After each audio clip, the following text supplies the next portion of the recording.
Witam Was, kochani, serdecznie w kolejnym filmie na moim kanale. Z tej strony Marta, kanał Million Lashes i zapraszam Was na takie podsumowanie tak naprawdę tego roku. Wiem, podsumowań końca nie ma, bo już było takie prawdziwe podsumowanie roczne, ale to było raczej takich moich zakupów, a nie do końca tego, co przetestowałam.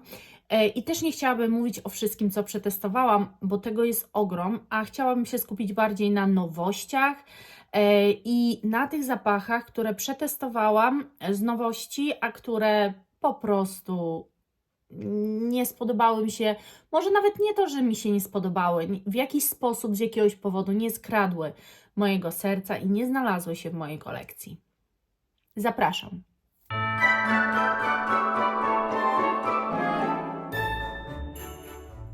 Porobiłam sobie notatki i zapisałam te nowości, które przetestowałam w ciągu tego roku, które pamiętałam, które, że tak powiem, utkwiły mi w pamięci, że to testowałam, ale nie utkwiło mi może aż tak też, czym to pachnie. Dlatego ja dzisiaj nie będę Wam jakoś strasznie opowiadała, ale o zapachu jako zapachu, ale opowiem Wam o po prostu moim odczuciu i z jakiego powodu dany zapach mógł mi nie przypaść do gustu. Zacznę od zapachu, który mam w swojej kolekcji. Może w ogóle zacznę od dwóch zapachów, które w swojej kolekcji mam i o nich powiem jako pierwszy. I myślę, że Wy to wiecie, bo ja to powtarzam już od jakichś kilku chyba filmów, że to jest moje ogromne rozczarowanie. No i oczywiście mam na myśli Kenzo Memory i to jest Core Azuki. No to jest rozczarowanie ogromne, dlatego że to jest po prostu zapach bezzapachowy. To jest, no to nie pachnie niczym. To nie jest żadna molekuła też, która, nie wiem, tylko po psiknięciu na skórę coś zaczynamy czuć, bo koresponduje z naszą skórą i zapachem naszej skóry. Nie, to jest po prostu bezwonne totalnie. Milion razy próbowałam, podchodzę do tego zapachu, próbuję go sprzedać. Niestety nikt go nie chce, bo już by go nie było w mojej kolekcji. Zdecydowanie, także no niestety, ten zapach, będę się z nim na pewno żegnała w tej lub innej formie. Znaczy wiecie, jeżeli nie sprzeda się, to go nie wyrzucę, ale też nie widzę sensu używania zapachu, który jest totalnie bezwonny. Następna, która mam nowość, to jest Burberry Goddess Intense, bo w tym roku wyszła właśnie ta wersja Intense i tę wersję kupiłam. Mimo że testowałam Burberry Goddess podstawową z 2023 roku i który bardzo mi przypadł do gustu na początku, natomiast trwałość mnie załamała. A tu mam wrażenie, że jest wersja Intense, ale mniej Intense niż tamta, bo tamta mi się naprawdę zapachowo podobała i teoretycznie to jest to samo, ale mam wrażenie, że nie zintensyfikowane, a trochę bardziej rozwodnione. To nie jest absolutnie zapach, który ja bym poleciła komuś, mimo że tyle osób bardzo go lubi i to też jest zapach, który już na grupie zaoferowałam, że oddam, sprzedam, bo po prostu to nie jest, this is not my thing, po prostu. I jak sprzedam, to już wiem, co w zastępstwie tych zapachów kupię. I sprzedałam jeszcze jeden zapach z nowości, o którym też Wam mówię. Sprzedałam go właśnie dziś. Wystawiłam na sprzedaż jednak Guerlain Terracotta, ten najnowszy zapach. Tu Wam wyświetlam, jak on wygląda. Oczywiście, żeby nie było pomyłki, bo nie chodzi o serię Terracotta, tylko o Le Legendary Collection i tam jest właśnie zapach terracotta. I to jest woda toaletowa. Ja Wam mówiłam, że to jest przepiękny zapach, ale totalnie dla mnie nietrwały. Aż tak mocno jest nietrwały, że no po prostu stwierdziłam, że może kogoś on bardziej ucieszy i udało mi się go sprzedać, a że miałam opakowanie i folię jeszcze do niego, bo teraz zostawiam opakowania i folię. Może folię nie, bo jak rozedrę, to nie, chyba że nie jest rozdarta. Ale opakowania, pudełka zostawiam w razie czego, żeby móc z tym komuś odesłać nawet. Jeżeli za jakiś czas się okaże, że ten zapach nie przypadł mi do gustu, no to po prostu. Więc mam nadzieję, że osoba, która go otrzyma, będzie ucieszona, no a ja zbieram na zapach w zamian za te zapachy. Wolę jeden konkretny. No i postanowiłam, że chciałabym sobie kupić zapach Tiziana Terenzi Kirkę. Chciałabym go po prostu mieć. Już nawet nie chodzi, ja nie wiem jak on pachnie, a po prostu chciałabym go mieć. Uważam, że to już jest taka wręcz klasyka.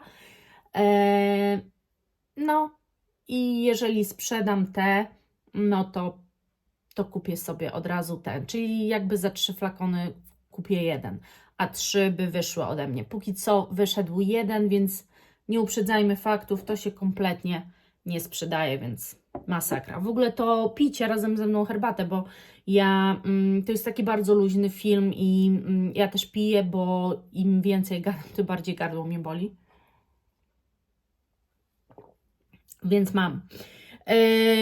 Sięgam tu po te swoje. Jean Paul Gaultier Divine La Parfum bodajże. Divine z 2023 testowałam i nie był trwały na mnie i powiem Wam szczerze, żaden z tych, już to też Wam mówiłam, że żaden z zapachów klatki piersiowej damski po prostu Jeana Paula Gaultier na mnie nie jest trwały i testowałam ich wiele i żaden nie jest na mnie trwały, serio, więc to są zapachy, po które ja nie sięgam, ale wiem, że ludzie są bardzo, bardzo zachwyceni. One są piękne. Ja muszę powiedzieć, że one są strasznie kobiece, są bardzo przyjemnie, fajnie skomponowane. Nie wiem dlaczego, na mnie są aż tak mocno nietrwałe, że nawet nie chce mi się, słuchajcie, po prostu szkoda moich pieniędzy. Ja już teraz postanowiłam, że jeżeli jakiś zapach nie spełnia moich kryteriów, to nie będę się krygowała, nie będę trzymała tego na siłę w kolekcji też tylko dlatego, że kolekcjonuję zapachy, ale chcę puścić dalej, bo wolę kolekcjonować coś, po co faktycznie zechcę sięgnąć i będę zawsze zadowolona.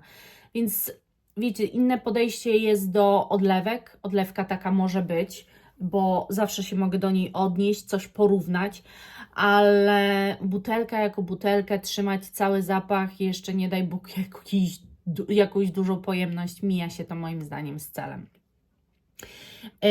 Dalej to jest zapach, z przykrością muszę stwierdzić, Mugler Alien Hypersense i to był zapach, który ja miałam, kupiłam i bardzo szybko go opchnęłam, bo jak był nowością, to wszyscy go chcieli mieć, więc bardzo szybko puściłam go dalej. On był rozwodniony, on przypominał troszkę Aliena, ale to w ogóle nie to.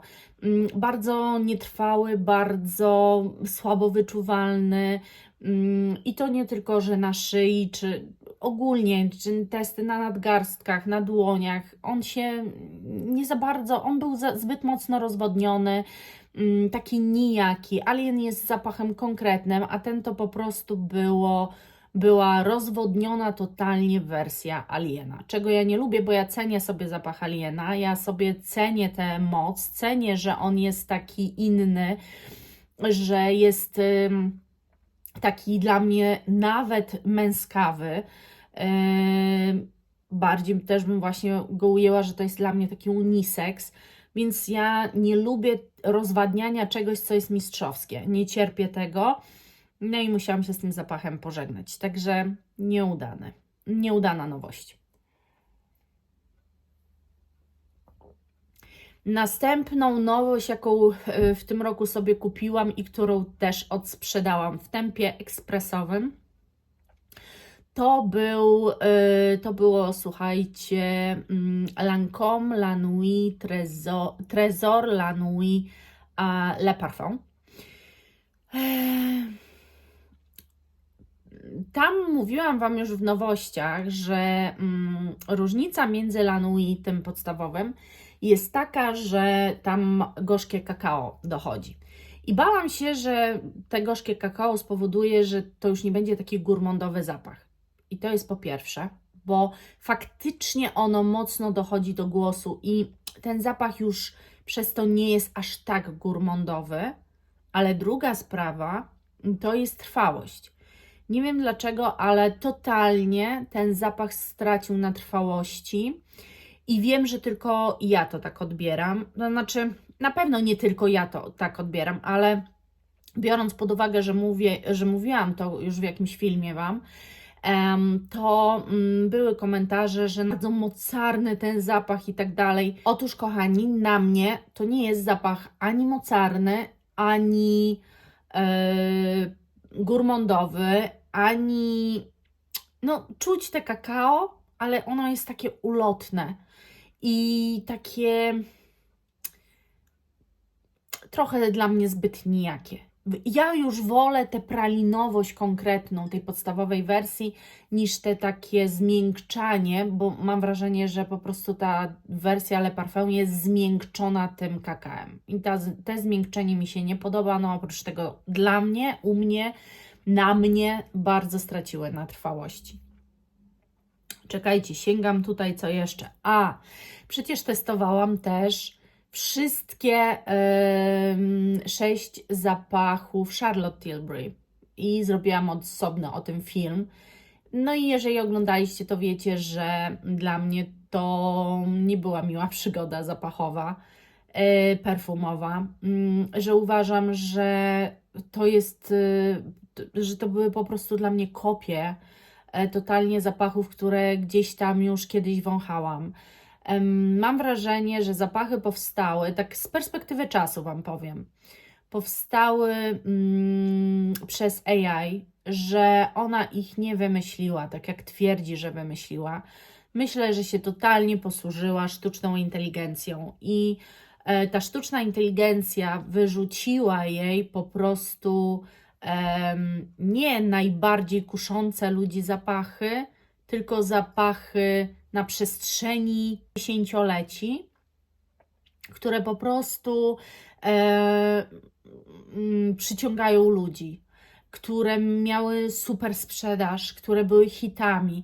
I ten AI jej to wyrzuciło, takie kompozycje, i ona po prostu zrobiła takie zapachy. Może się nie spodziewała tego, że obecnie ludzie oprócz kolekcjonerstwa po prostu też interesują się zapachami, lubują się w tym. Jest nas ogrom, mam wrażenie, ludzi, którzy poszukują swoich idealnych, wspaniałych i przede wszystkim różnorodnych zapachów. A ona zrobiła coś, co jest łudząco podobne do wielu, które już na rynku były bądź nadal są.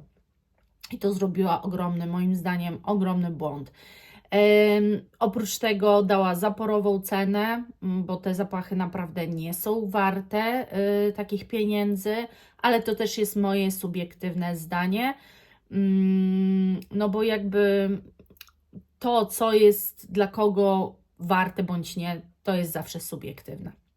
Także Charlotte no nie popisała się dla mnie i to były najgorsze moje testy chyba w całym tym roku.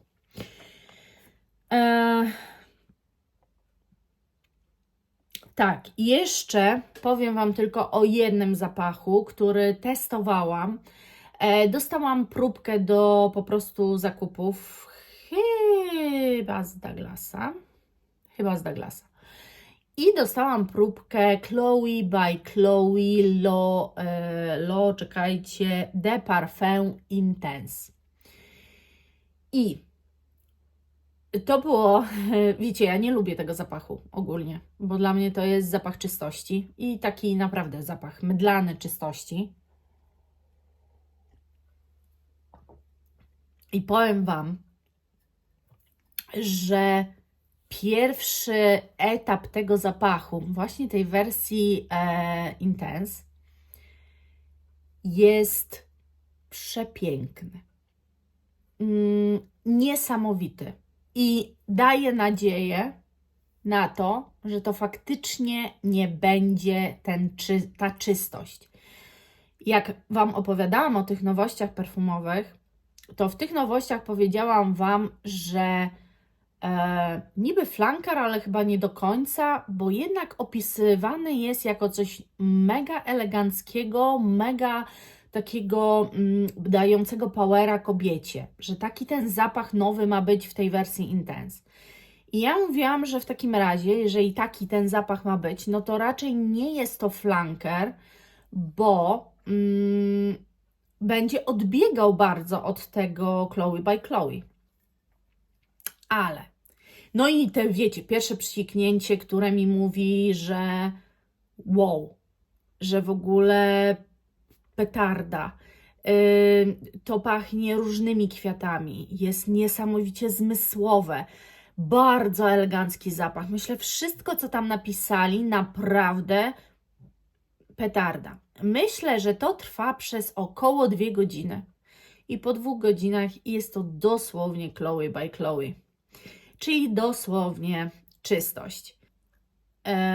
No i przykro mi bardzo, ale ja nie lubię po prostu tego typu czystych zapachów. Są różne, tak jak wielokrotnie Wam powtarzałam, ale tego typu nie. Nie akceptuję, nie lubię tego na sobie. A gdyby one pachniały tak, jak pachną na samym początku, to uwierzcie mi, one byłyby już w mojej kolekcji. Bo ja już po pierwszych 2, ja w ogóle w momencie, kiedy pamiętam, się nimi psiknęłam, to sobie pomyślałam, chyba je biorę. I chyba wypluję wszystko, co w nowościach powiedziałam. I chyba je wezmę. Ale jednak poczekałam. I dobrze, że poczekałam, bo się rozczarowałam. I 2 godziny takiego pięknego zapachu szkoda, żeby później przez cały dzień, bo one są dosyć trwałe, muszę przyznać, czuć jednak zapach czystości. Więc niestety nie. Czas na zagadkę. I pytanie zagadkowe brzmi: podaj nazwę zapachu Theodoris Calotinis, o którym mówię w filmie. Link do filmu jest w opisie tego filmu. Zerknijcie tam, przekieruję Was do filmu, w którym odpowiedź na te pytanie znajdziecie. Zapraszam do udziału w konkursie, tak jak zawsze. Czekam na Wasze prawidłowe odpowiedzi. Myślę, że nie muszę powtarzać i nigdy tego nie powtarzałam, że jeżeli odpowiedź jest nieprawidłowa, to jakby już nie bierze udziału w konkursie, ale dam Wam znać, że jest nieprawidłowa, bo możecie ją poprawić. Także spokojnie, będę czujna i będę na straży tego konkursu stała przez całe 24 dni. Możecie na mnie liczyć. Także to były te zapachy, ale jeszcze chciałam Wam powiedzieć, że jest jeszcze jeden zapach, który przetestowałam i to jest zapach, o którym Wam mówiłam w nowościach, żebyście Wy mi pomogli, jeżeli znacie więcej zapachów Alive, flankerów Alive Hugo Bossa. I ja przetestowałam najnowszy z Absolu, Parfum Intense, i powiem Wam, że sama nie wiem. To znaczy tak, ja wiem, że to jest przepiękny zapach. To jest bardzo trwały zapach i to jest bardzo mocna kompozycja i moim zdaniem w takim 2% tylko, słuchajcie, przypominająca Alive podstawowy, wodę perfumowaną. Dlatego, że to jest bardzo drzewne, to jest bardzo mocne, to jest silny zapach, taki wręcz na pograniczu męskości, ale jednak jest jakaś ta nuta owocowości ciągle. Powiem Wam, że on strasznie mocno zmierza w męską stronę. Wyczuwa się to mega, ale w ogóle mi to jakby nie przeszkadza w tym zapachu. On nie jest w tym filmie jako zapach, który wypróbowałam, ale który mi się nie spodobał. Ale chciałam Wam powiedzieć, że jeżeli myślicie nad zakupem flankera Alive, to jednak musicie sobie je posprawdzać. dlatego że wydaje mi się, że każdy z nich po prostu będzie trochę jednak szedł w jakąś inną stronę. I tak myślę, że fajnie by było mieć może kolekcję wszystkich Alive, bo tak naprawdę to mimo, że wydaje się to być prosty zapach, to wcale taki prosty nie jest. Ja nie przepadam za zapachami i marką Hugo Boss. Uważam,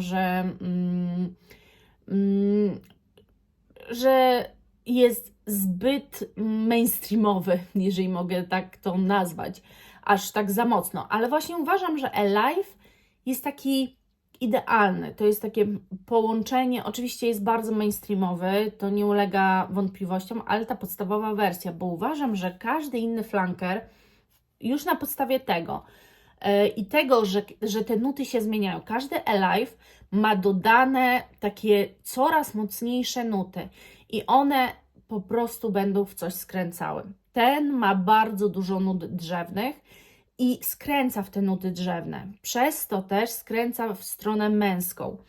I jeżeli ktoś nie lubi tego skrętu w stronę męską, to no, nie powinien się interesować flankerami, a przynajmniej nie tą wersją Absolu, czyli najnowszą. To tak chciałam tylko Wam dopowiedzieć, bo wydaje mi się to też takie interesujące, a wiem, że bardzo wiele osób lubi też Alive'a. Wydaje mi się, że ten podstawowa wersja na lato to jest coś cudownego, a nieraz już Wam mówiłam, że to jest ukochany zapach panów prowadzących, jeżdżących Uberami, na Uberach. Także gdybym miała od siebie powiedzieć, chciałabym mieć podstawową wersję, ewentualnie te Le Parfum albo Intense, czyli ten taki drugi flanker, który wyszedł, ale to bardzo bym chciała mieć. To jest cudowne i przepiękne, ale jednak nie w ciemno. Do przewąchania. Alive szybciej można kupić w ciemno. Większej rzeszy ludziom się spodoba. To jest mocne. Więc to już trzeba sobie sprawdzić, ale mi się bardzo spodobał, także nawet trzymam sobie próbkę, żeby dobrze napisać nazwę, jak będę chciała je kupić. Natomiast biorąc pod uwagę, co ja chcę kupić, to wybaczcie, ale no, to na pewno musi poczekać i to dłuższą chwilę.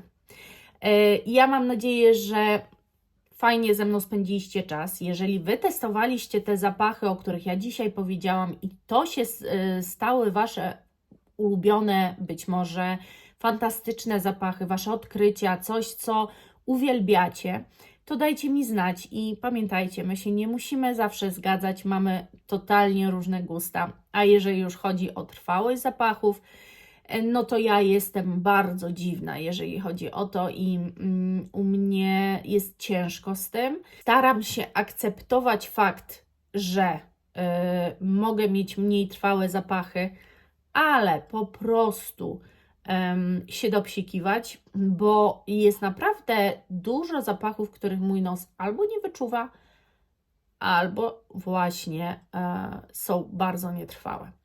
No cóż, chyba zacznę jeszcze mocniej tę strefę olejować, żeby się zaczęło trzymać. Mniej pudru, więcej oleju. Dziękuję Wam za dzisiaj. Buziaczki kochani, do jutra i życzę powodzenia w tym konkursie, bo nie wiem, czy wiecie, ale zostało nam tylko 9 dni. Niesamowite. Pa!